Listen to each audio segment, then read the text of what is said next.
Hey guys, what's happening? How to send a Bitcoin with Lightning Network on Binance. First of all, go ahead and click your assets at the bottom right. Alright, and then under the total value, you're gonna see add funds, send, transfer. Just go ahead and hit send at the middle. You can see a pop-up window. If you want to send it to a Binance user, you can enter their email, phone number, or their Binance ID.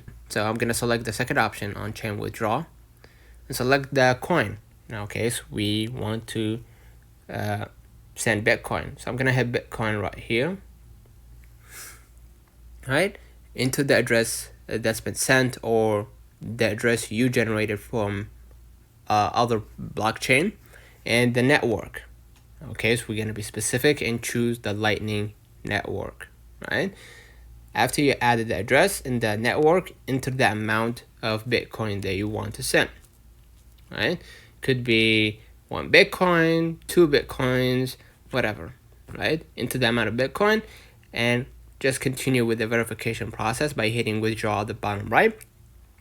And eventually you're going to be able to send the Bitcoin on another blockchain. So let me know in the comments if this video helped you. Don't forget to like and subscribe, and we will catch you in the next time.